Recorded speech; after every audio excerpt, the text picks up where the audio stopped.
Okay, so good morning to all of you and welcome to this discussion where we'll be talking about the effects of COVID-19 to the veterinary profession.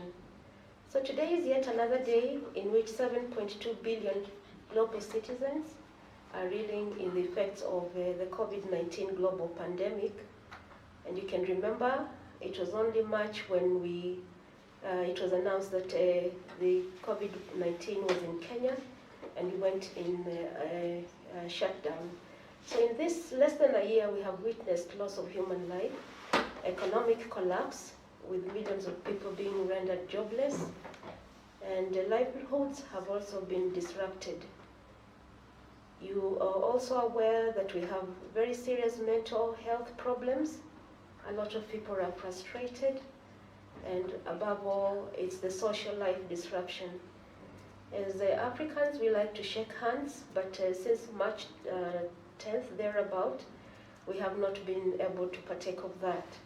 And so we are delighted to be hosted by the Magnifique company under the M.A.D.E events who are hosting us today. We will be discussing the effects of this dreadful disease on one of the oldest profession, which is the veterinary profession.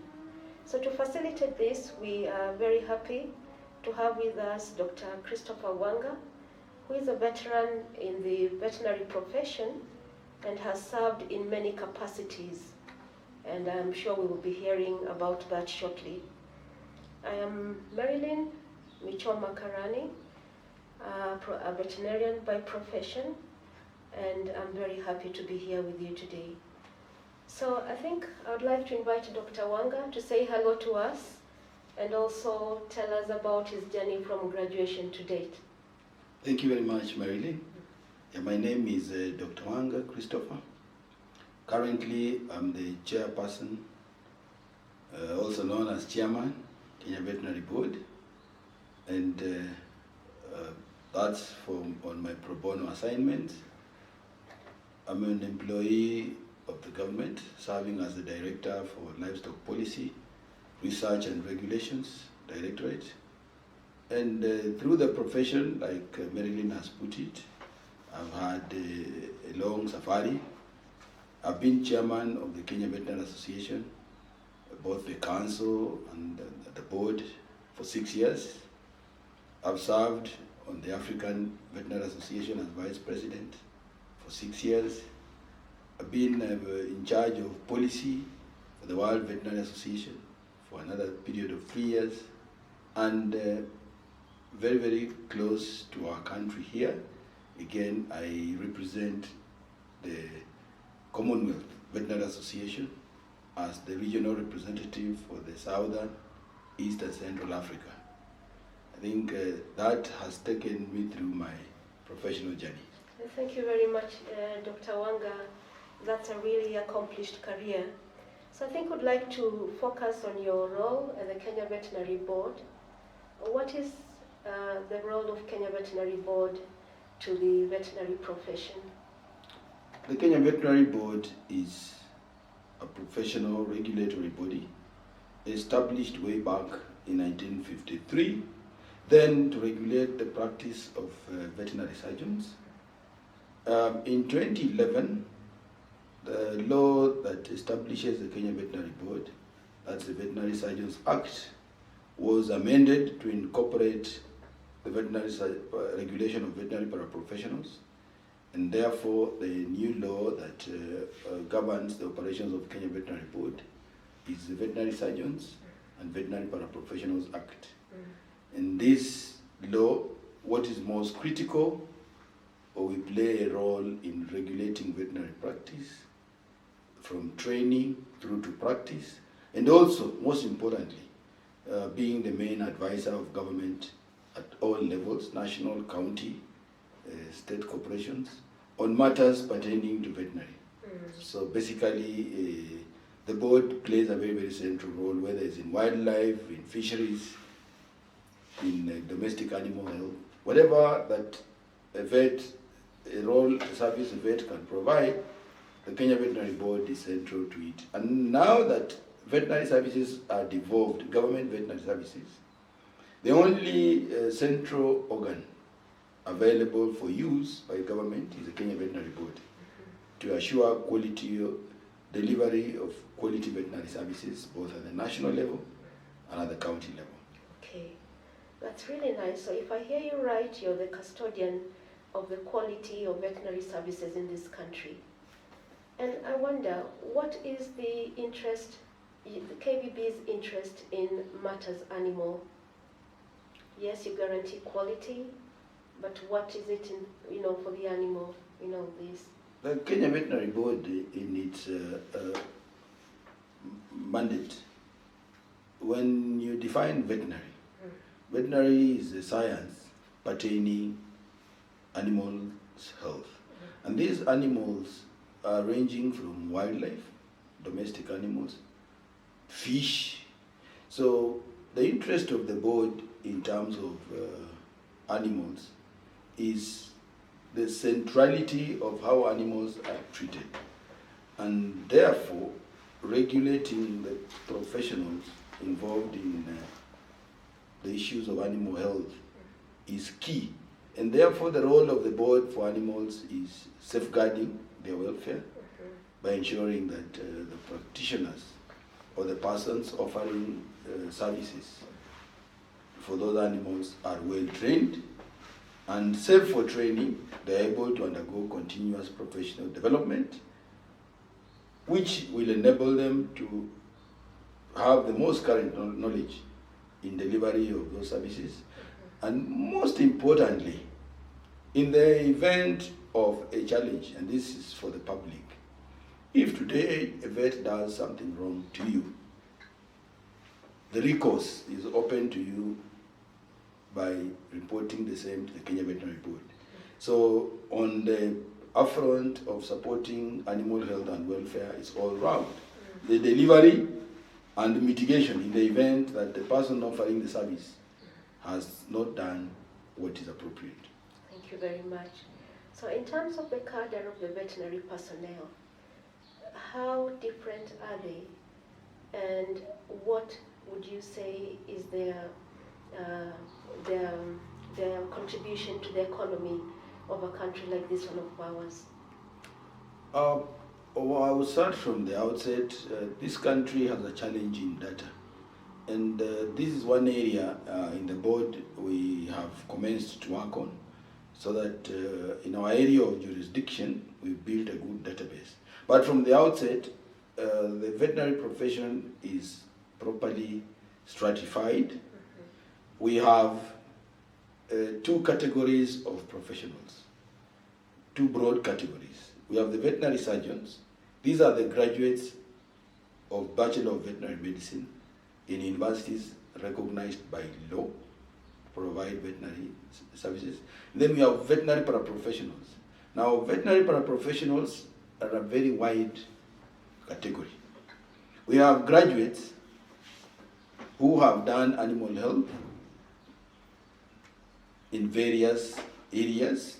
Some universities will name them differently, but we have Bachelor of Science graduates in animal health as the first category of veterinary paraprofessionals. We have diploma holders in animal health and production as second category.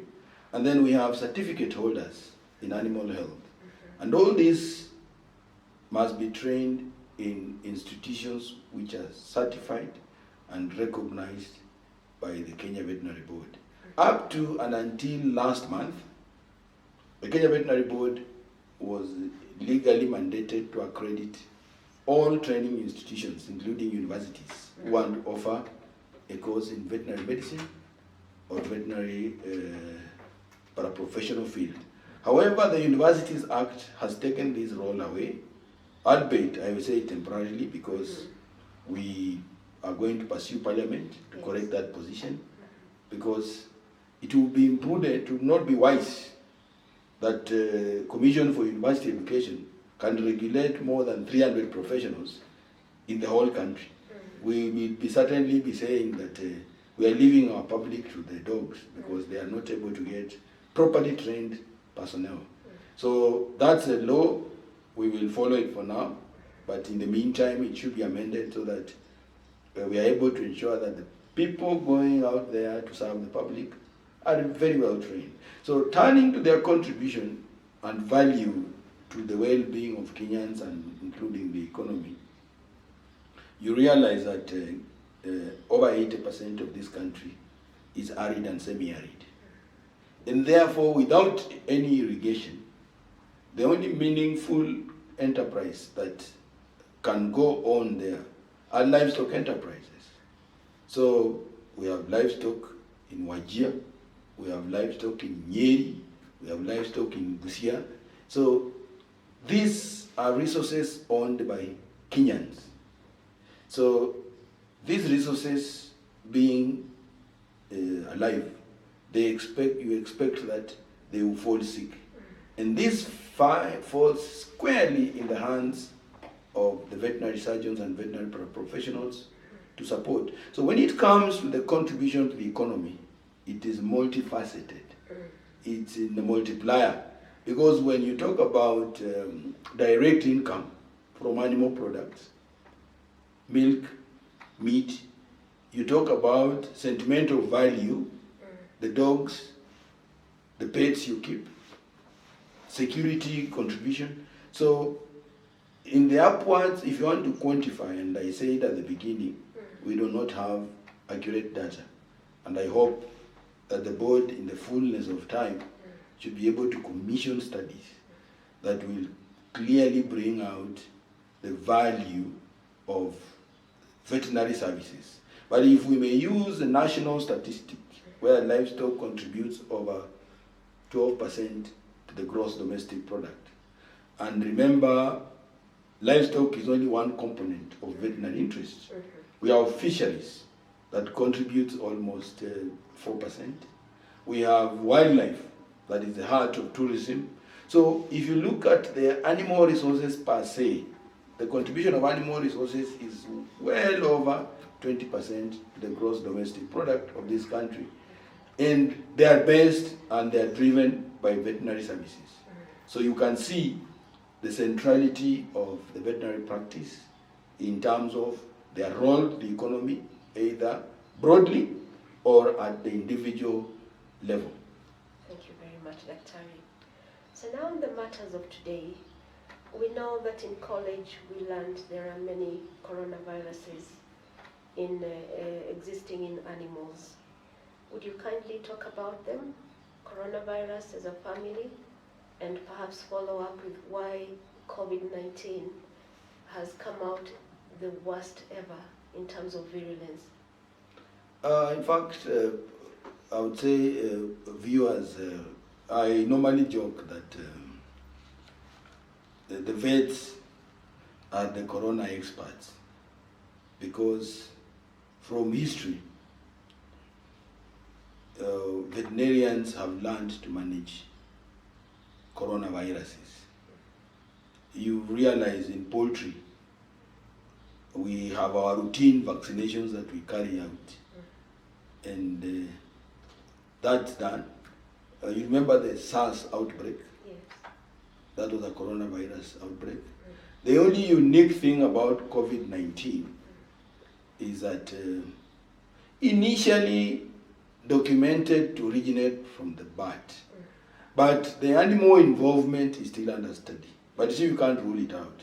Basically, this being a very young disease, being a very young virus, only discovered in December, science takes time.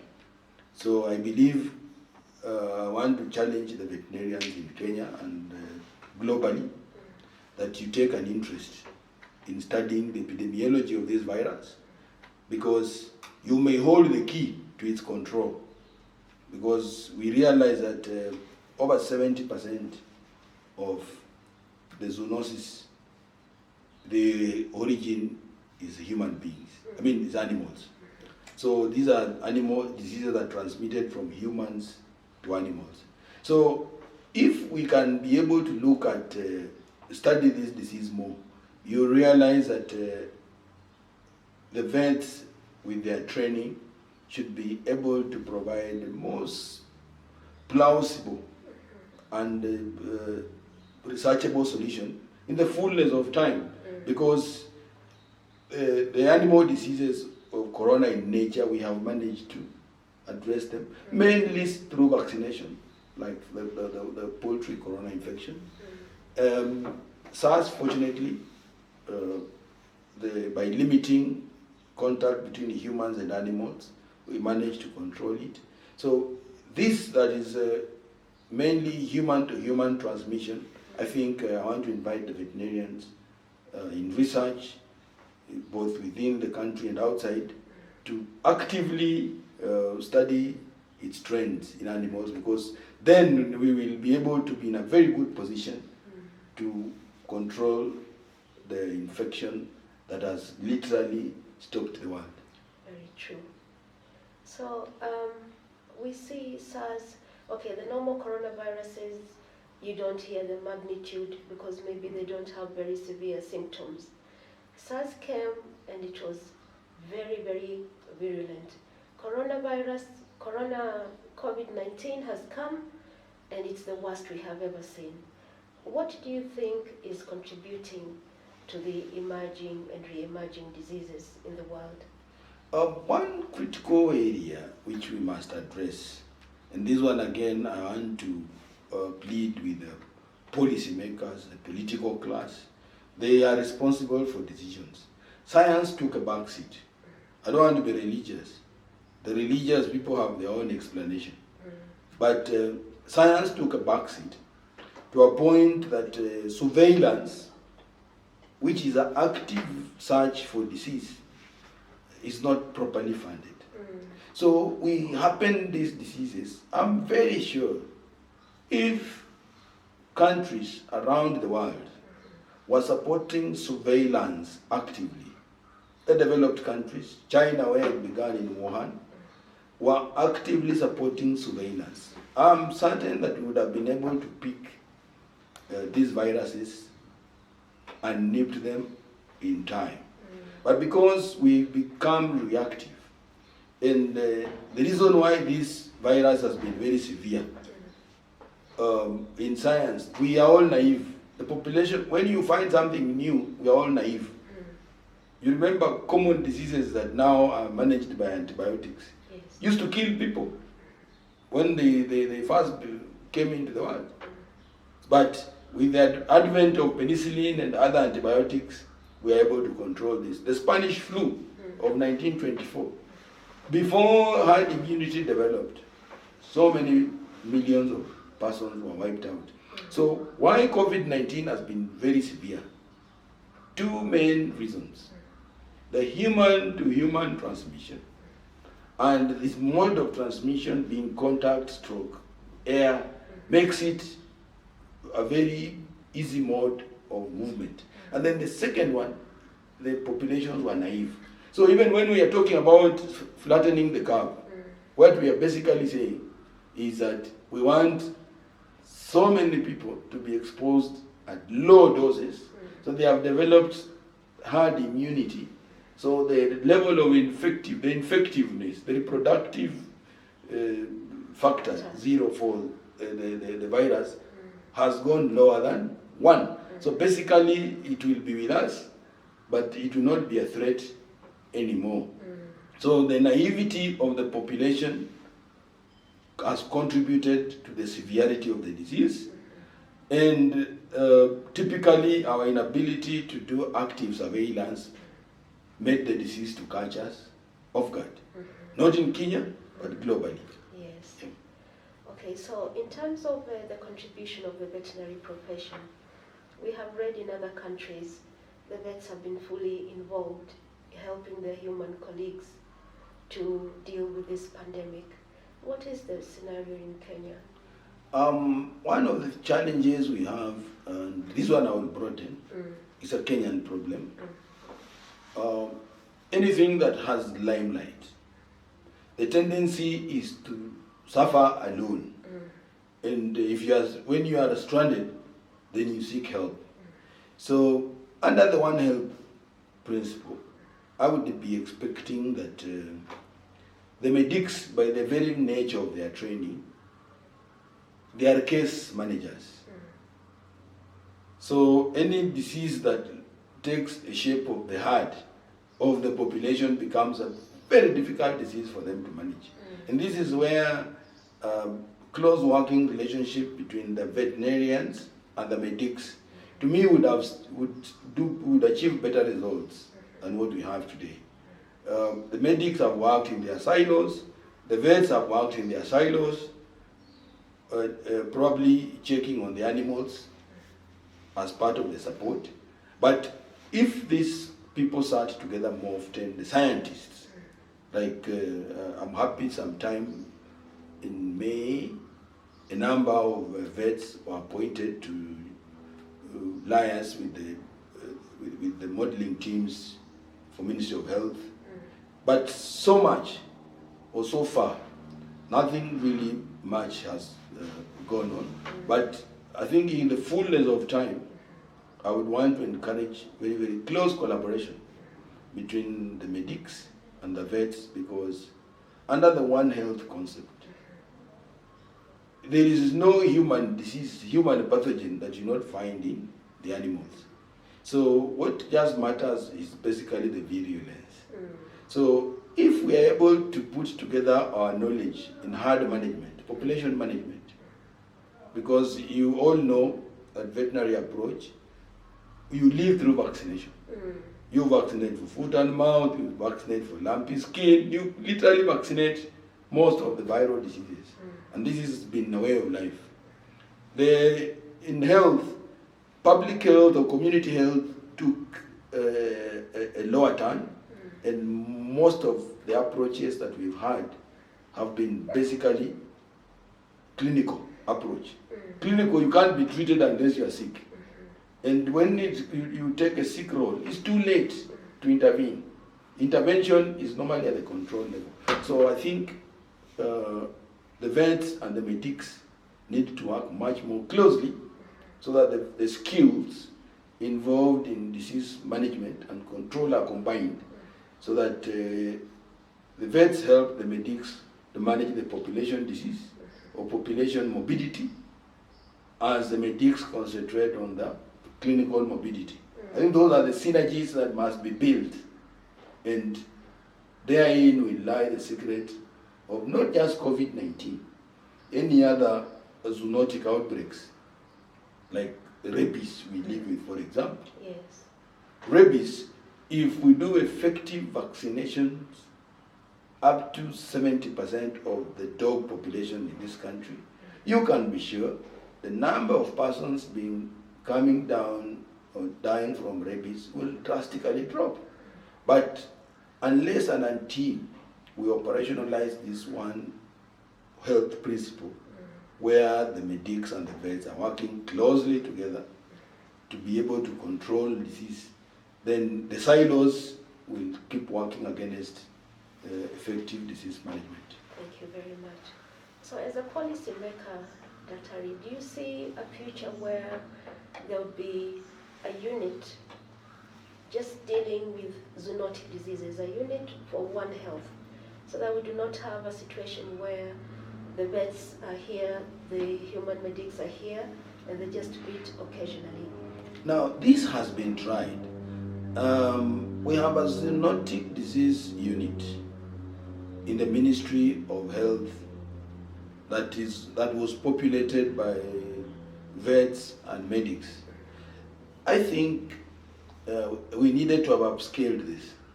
So there is hope. I think for me, all is not lost. So it is incumbent on the leadership of the two ministries to give it the necessary impetus. But that was there. Operating at a fairly technical level, I think with the impetus it needs to get is that it should now take the direction of at a level where you are able to ensure that the policies in health and the policies in agriculture, veterinary, are closely speaking to the issue of collaborative approach, so that we are able to operationalize that office, not just at the national level, even in the counties, because it is key in managing diseases that affect both humans and animals. So thank you, Dr. Reed. For the sake of the viewers, I would like to know whether our veterinary laboratories could perhaps be a place where the diagnosis for COVID-19 happens, because I know they're using PCR. Is it possible? I will tell you, in fact, I joked to medical colleagues, including the acting director general, as they were looking to build capacity.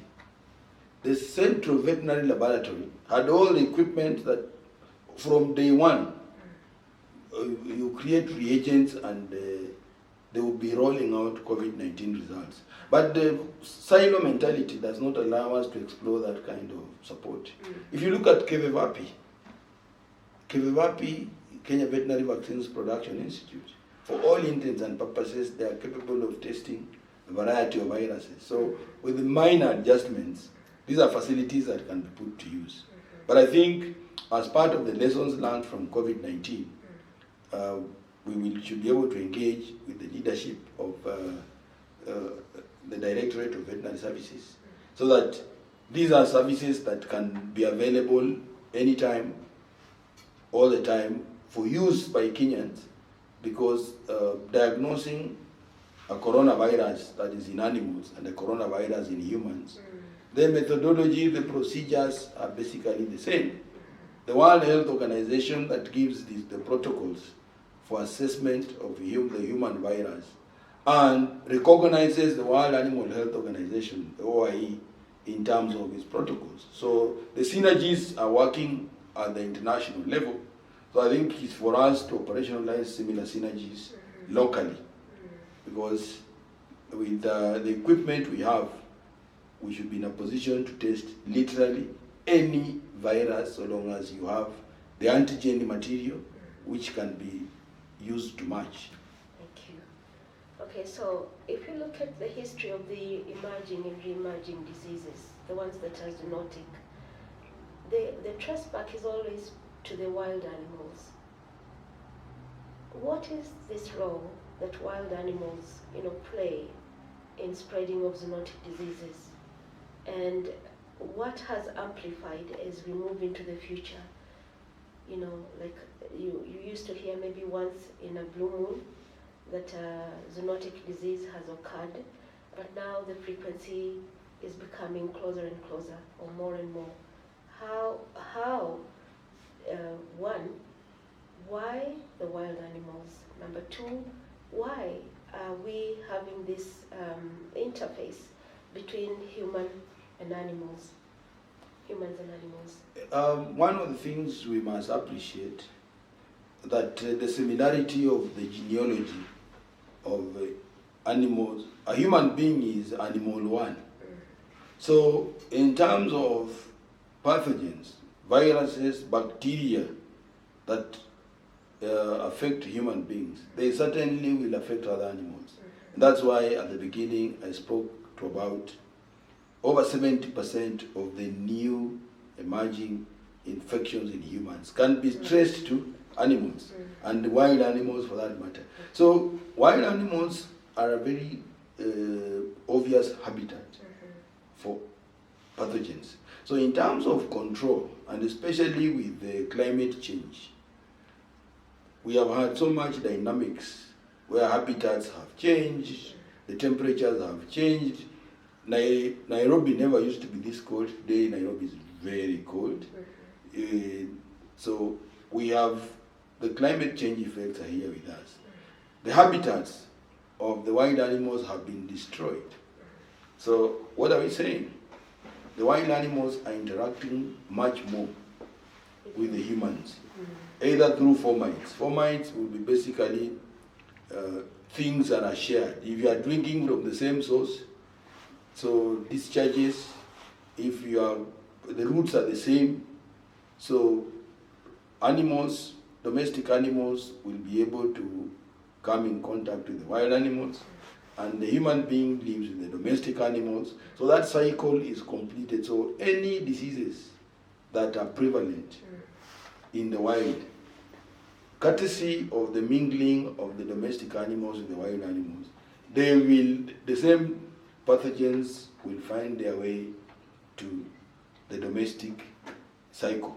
So, or the elephant, or the leopard, or the rhino. But remember the same watering points your grazing livestock will go through.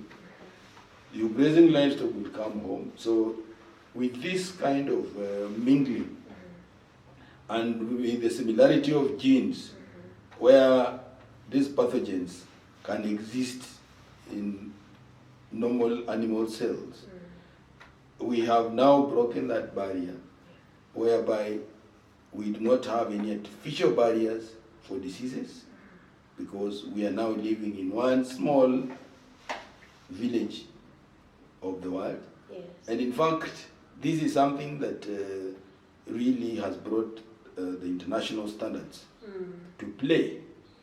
When the OIE, the WHO, or the World Trade Organization tries to remind countries about maintaining standards, the reason is very simple.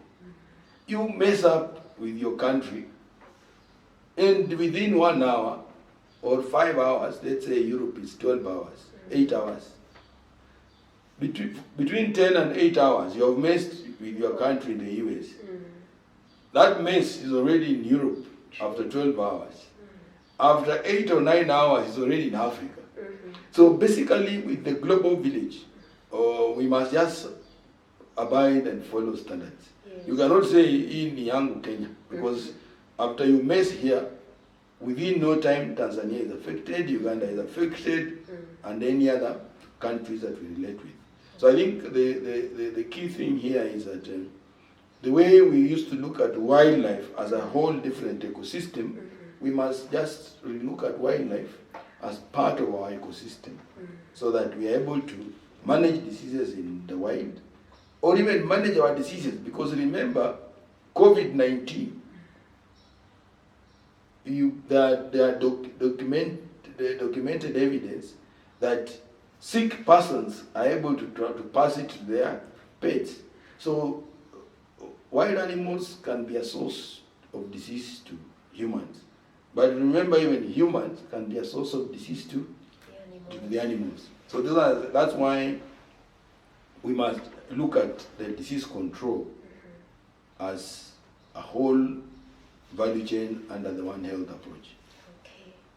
The growing population, does it have to do anything to do with the erosion of the ecosystems?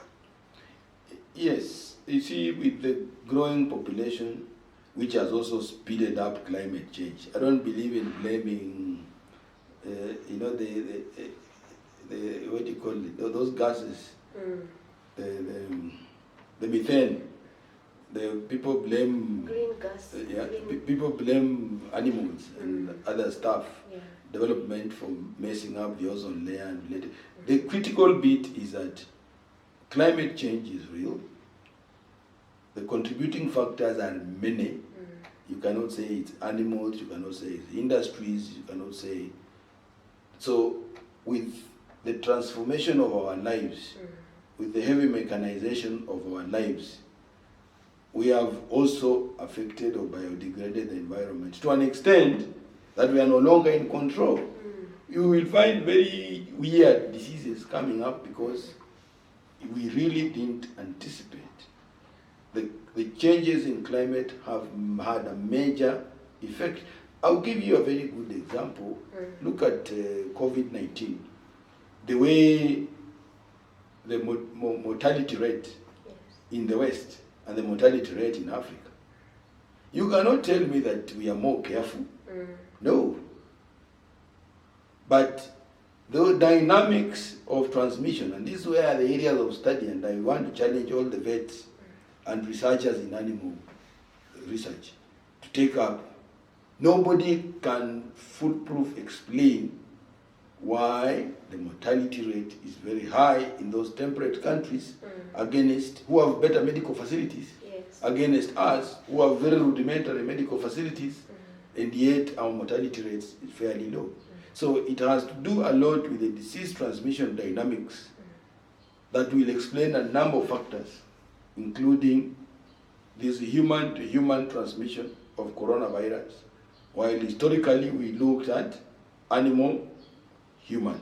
So this are the issues that I think for me research is going to bring to the fore.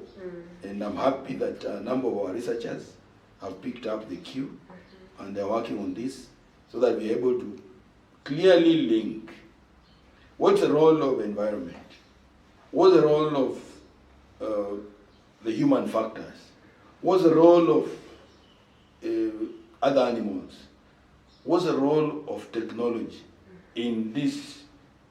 COVID-19 is coming on today. You're not too sure which other disease is going to come tomorrow.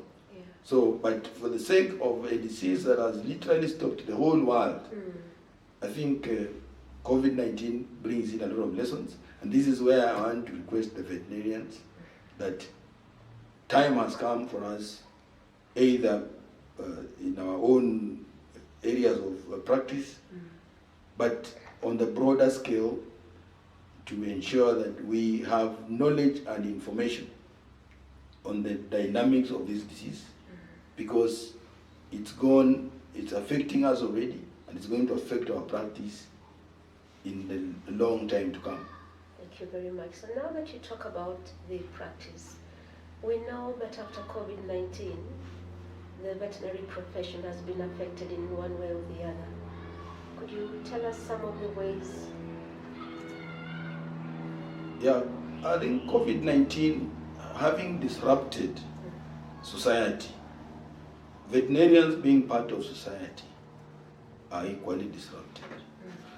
From the outset, when you limit contact, when you limit movement, vet is a physical practice. You have to examine the animal, you have to treat the animal, you have to obtain the medication for the animal. If it is public health activities, you have to literally and physically inspect meat products, milk products. So vet being a physical activity and COVID-19 being transmitted through contact or through the air, you can see it comes in to impede the very core of how the vet conducts his business. So the long and short is that as a board, we have looked at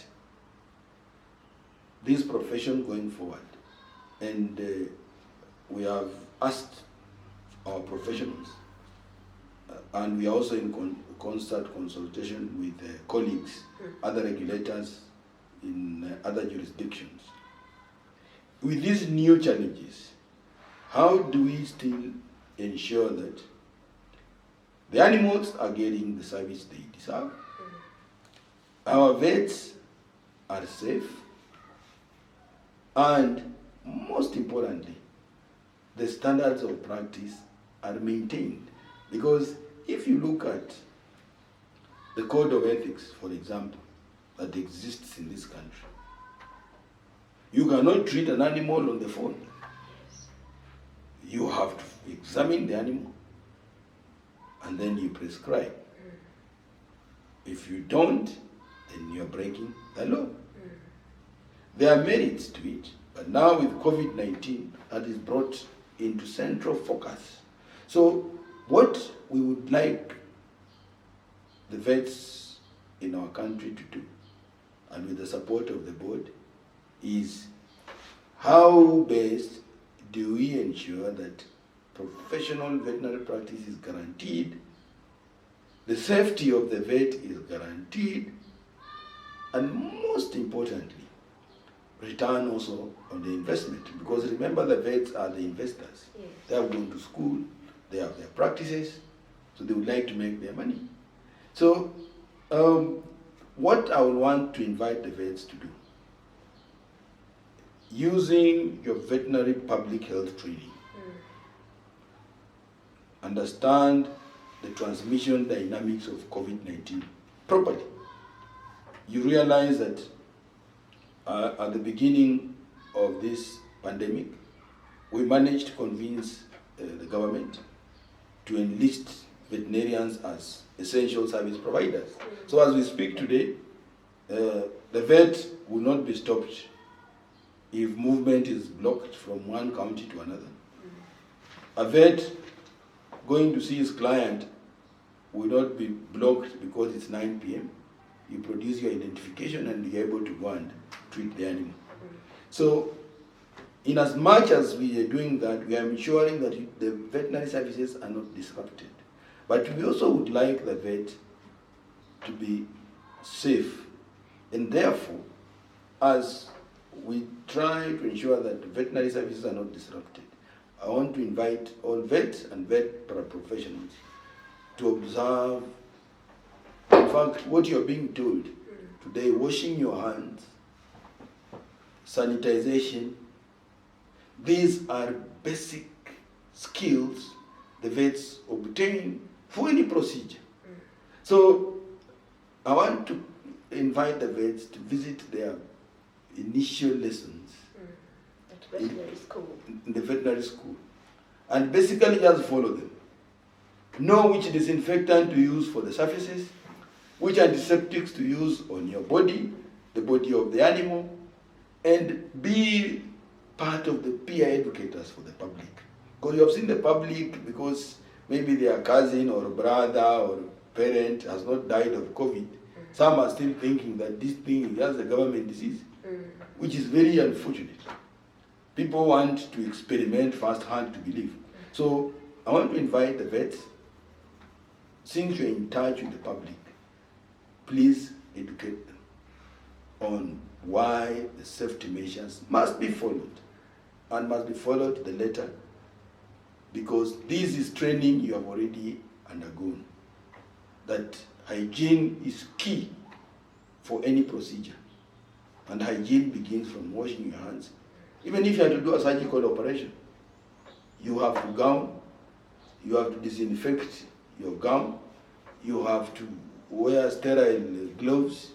So the issues of sterility are historical, but I'm happy that one of the lessons Corona has brought is returning us to the basics of washing hands, sanitization, keeping social distance, because these help us. But back on the impact on the practice, the impact is enormous. Remember, you expect clients to pay for services. Yes.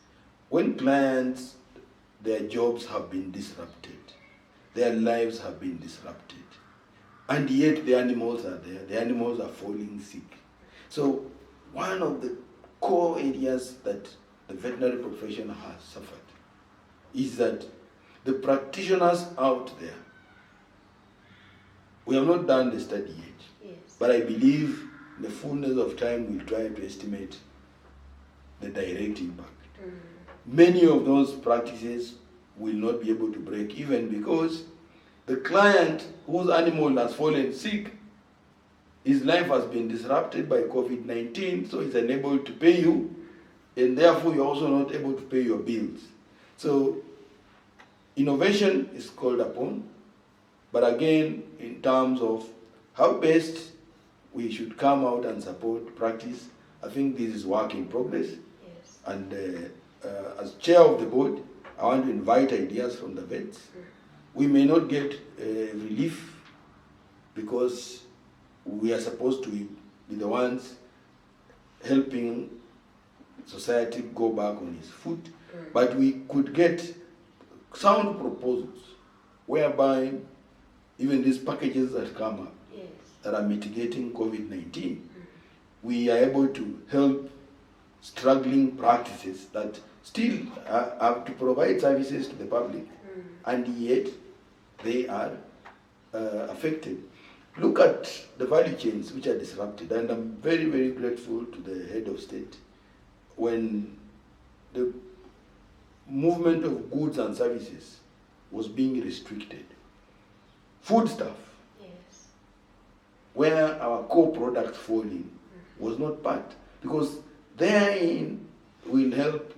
If you're not able to sell your milk, if you're not able to move your milk, which you're milking every day, it follows that you'll not be able to even pay for the vet. So those are some of the challenges the vets have faced, but they are not insurmountable. And we as a board are working around the clock to ensure that the vet is able to practice, the vet is able to recover in time, so that those practices don't close, so that you continue helping and supporting the farmer, the animal owner, to deliver services. And most importantly, for any directions as we go as a country. I think the input of veterinarians when you're planning for animal resources must be sought at all levels. Never, if you want to plan for animal resources, livestock, wildlife, fisheries, and you look around and you don't find veterinary representation, please stop and ask, where is the veterinary representation? Because that is the only way you'll be able to get a holistic solution that will support the country achieve both its focus and also support the livestock-based livelihoods that are the majority of our rural setup. Thank you. So if I hear you right, Dr. the animal has been affected in some way or the other, because if the vet can't get to it, the animal welfare will not be guaranteed. The farmer is also suffering economically, and the vet is suffering. So I think as a way forward, one of the lessons we have learned from COVID is to try and see whether we can set a fund for this group of people, this group of animals, let me put it that way, for them to be able to have a normal life. So I think as we progress, I would now like to ask, as Kenyans, what is it we can do to avert a crisis as this one of COVID-19 going into the future? Because we know that the determinants of health are very many. In a developing country like this one of ours, what are the steps? We can go back to the drawing board and say, if we're going to optimize health of our people, of all of our animals, then this is the way we need to go. I think the country is big, the solutions are many, but if I may restrict myself to the domain of veterinary practice, which ranges from clinical practice all the way to teaching. Today, most universities want to go online to train. Remember, veterinary is a very physical kind of course, including practice. Part of the headache of the board, and which our experts are trying to crack, where do we stop? Where do we start? Are we going to allow veterinary surgeons to be trained online as if they are doing a course that you don't need practicals? So, as a board, we are working on this, and we will clearly have clear outlines on what is within our domain, like in the regulation of veterinary practice.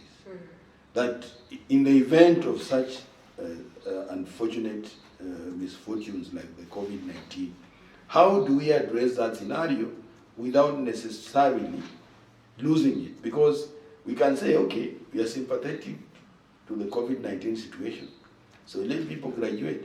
But what have you done? You have turned out a quack who is going to do more harm than good.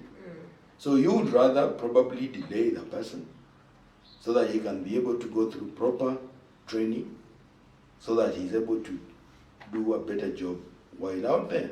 So those are the kind of challenges. And in terms of foreseeable nature, and this is one now to really fault the insurance companies. The insurance companies, in their wisdom, I'm happy some are reforming. They were outrightly shy to address corona challenges. But they are forgetting that corona is a disease like any other. So in terms of insurance packages, because this is the only way you can immunize yourself against unforeseen circumstances. If you talk about a fund, Funds are good, Yes. but what limit do you have? Where will you stop? Because my practice will not succeed for 1, or 2, or 3, or 4, or 5 reasons.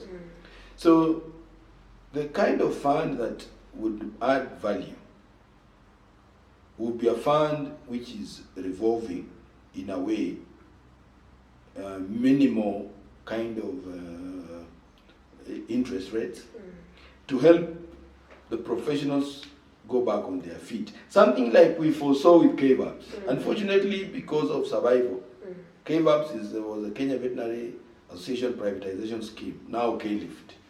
Unfortunately, K-Lift went the commercial way. But going forward, I think it will be key.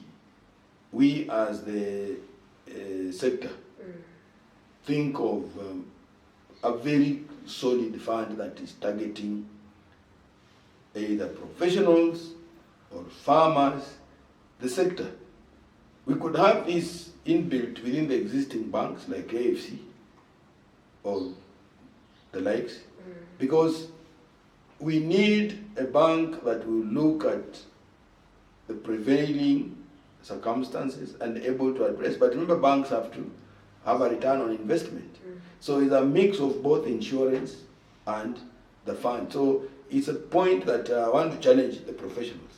Please come up, give us these solutions, and we should be able to operationalize these solutions to be able to support you, to support the farmer, to support the economy, and ensure that such calamities, whenever they strike, we are able to recover on time, to be able to do what the sector is expected to do. But most importantly, the vet paraprofessional and their investments, their professional investments within the livestock sector, within the wildlife sector, within the fishery sector, even those in companion animal practice are able to break even for the benefit of humanity. Yeah. Thank you, Dr. Ali. So we have talked about the economics of why people keep animals. What about the psychological well-being of people? How do animals relate to that in human beings? That if I keep my dog, I'm likely to feel better, I'm going to be more social, I'll be more motivated. I will tell you, science has even proved this. If you want to know the fairness of society, look at how they treat their animals.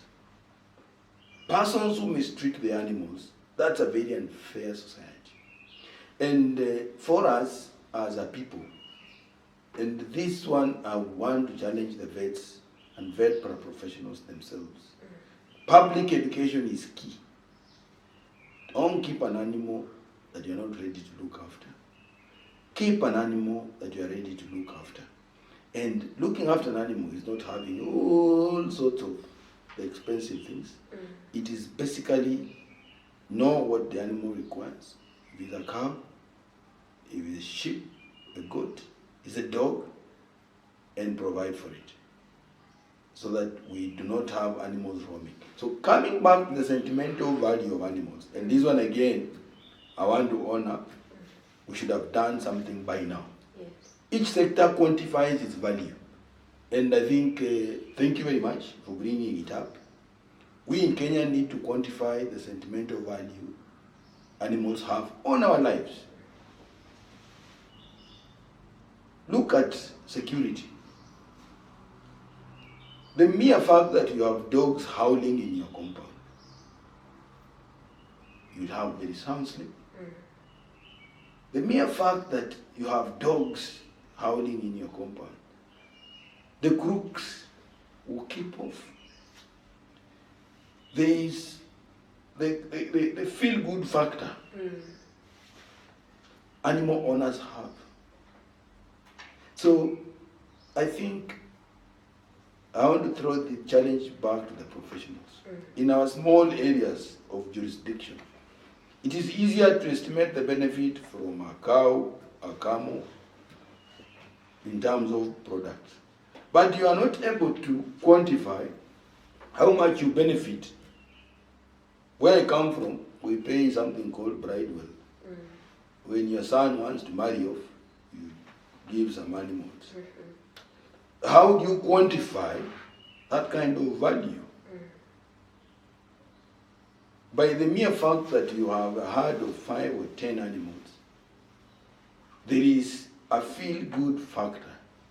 Even if you are sick in hospital, you want to recover to go back and look after those animals. So they are playing a motivating role to you as a person. So I think for me, our scientists and probably some of us as technocrats, let's bring out those empirical studies. They will even help to inform investment within these sectors. I want to be very frank with you, we do not have data. So if we can get this information, so side away from the products, the milk, the meat, the honey, the skins, the hides, now we go to the empirical evidence that a dog in your compound, how much value does it add you? A cat that you're able to play with, how much value does it add you? A cow that will enable you to do things knowing, even if I'm unable to pay this, I will sell my animal. Yes. See, those are things that we have never been able to quantify. Those of us who came from not very well off backgrounds, you are educated by sheep, goats, and cows. So those are some of the things which I think I want to challenge the vets. I want to challenge the social scientists who work within the livestock industry, that this sector needs to be quantified. And now more so after COVID-19, because that's the only way we will know the impact in its real sense, by estimating the values, the sentimental values of these animals to our lives, the productive values of these animals to our lives. You know, if you look at sniffer dogs, I don't know if somebody has ever thought about, we have dogs, their lives is just helping human beings to identify drugs, for example, in a baggage. Look at the flip side, the alternative cost value. If those drugs were allowed to pass, what's the level of damage they are going to cause? What is their street value? So the value of that dog will be beyond what you're looking at. And this will also help the vets in probably costing their services. Because a lot of times, a medic at his clinic will charge his consultation. The vet will go to the farm and he has mileage and consultation to charge, but he has a bit of a problem in costing. Yes. So those are some of the realities, I think, which, from your question, and for members of the public, the practitioners, the veterinarians, that is work for you. Quantifying the value of the animal away from your plate. Because we tend to look at the animal at the plate value. And therefore, when we are looking at the contribution of the vet, you see how much meat is been slaughtered in Dagoretti, how much milk has been drunk, and you stop there. No. The health of that wild animal that is able to bring people all the way from whichever country to view is key for us. So I think for me that is something that that should be outright work for our scholars, our practitioners, and we in government to ensure that we have this kind of data to assist us in planning. Yeah. Thank you, Dr. Ali. So I would also like to bring you to the veterinary practice level. An animal is sick, let's say it's a dog, comes to the clinic, the animal dies, the owner is crying because the animal is down. Do we see vets as also being people who console? They need to be compassionate Because you're actually dealing with two patients. As a people and as a practice, I'll tell you, if you don't address what you have just spoken to, you will fail in treatment. You know, and this is something that I've always challenged the trainers. A vet has two core functions. You must first of all psychologically treat the owner of that animal by counseling, and then you embark on the patient. Because unfortunately, veterinary practice, our patients don't talk. The animals will watch you. Whether the owner is lying or not, the animal has no capacity to say no. It will be there. So the owner will narrate the story of the animal. Fortunately, the animals don't hide their clinical signs. If it is diarrhea, even before you leave, you will say diarrhea. So you form an opinion. But for the animal's cure, two persons are key. The owner of the animal and the animal itself. So when we look at the role of the veterinarian, and this is a challenge to the practitioners, don't jump at the sick animal. First of all, treat the owner, and then treat the animal. How do you treat the owner? Do a thorough clinical examination and history from the owner. Explain to the owner the circumstances and the status of his or her animal. Then, after the owner has appreciated the magnitude of the problem, then engage the animal and manage the problem. The reason, the basis behind that owner will help you in ensuring that the animal complies and in ensuring that the animal is able to recover. And also, since the owner is the one that is directly affected by this animal, the owner will be part and parcel of the management you are doing.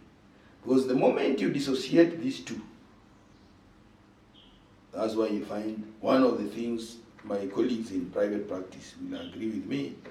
One of the trainings that vets need to be doing is debt collection.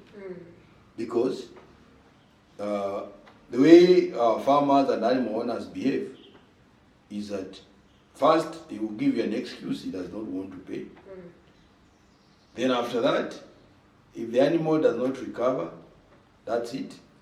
And what I normally encourage members of the public, medicine is medicine, whether it is a human or a vet, and it's key that members of the public appreciate that. You are even luckier that the vet comes to your home, you walk to the hospital.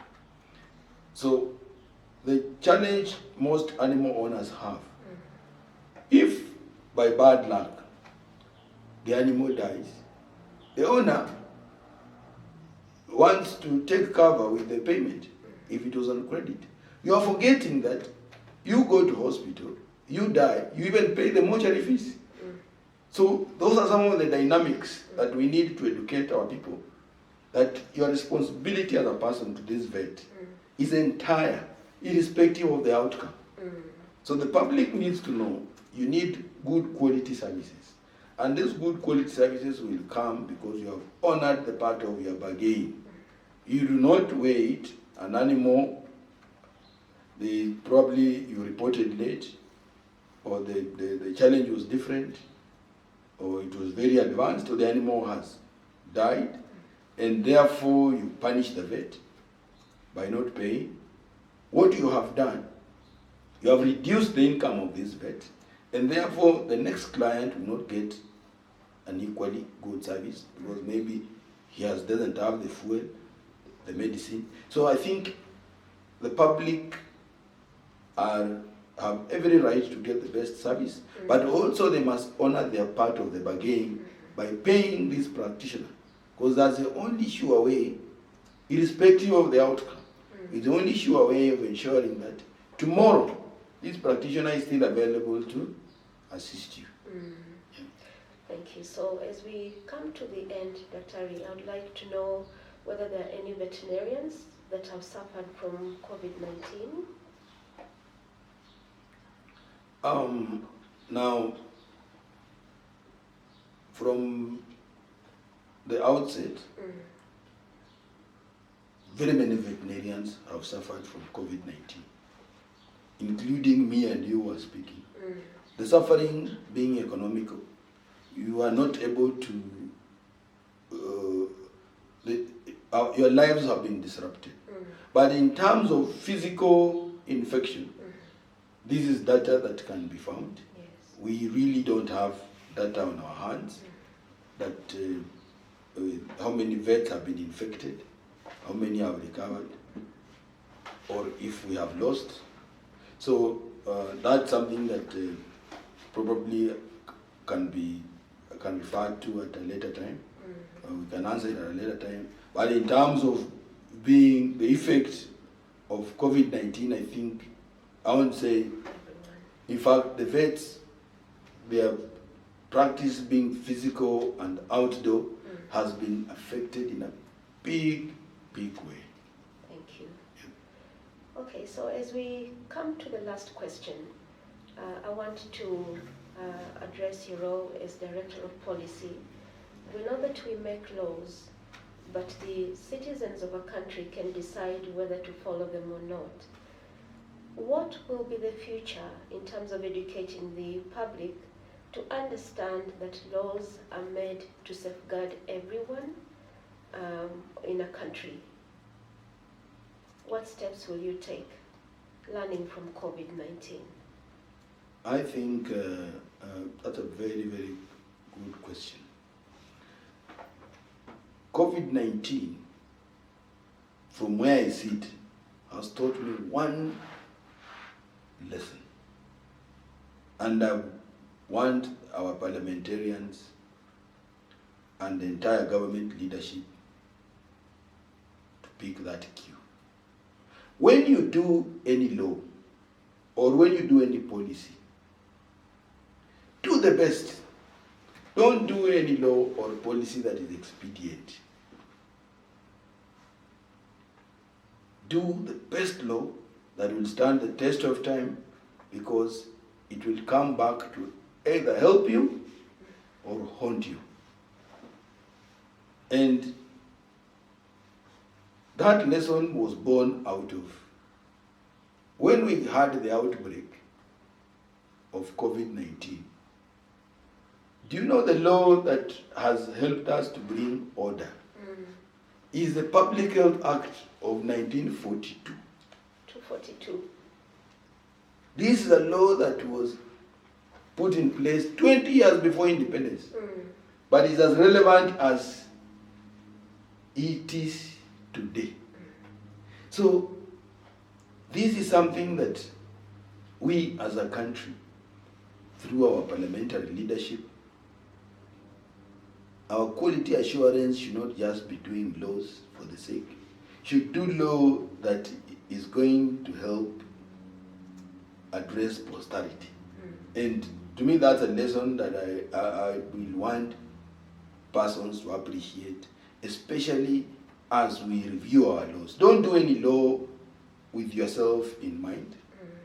Do a law of posterity, whereby a law that was done 20 years before independence, today, it is the law that is still addressing our current challenges in terms of enforcing measures to stop the spread of this disease. And for the public, when you ignore or you disobey the law, you are the one who will suffer in silence. Wear a mask, you don't wear a mask. Social distance, you don't keep social distance.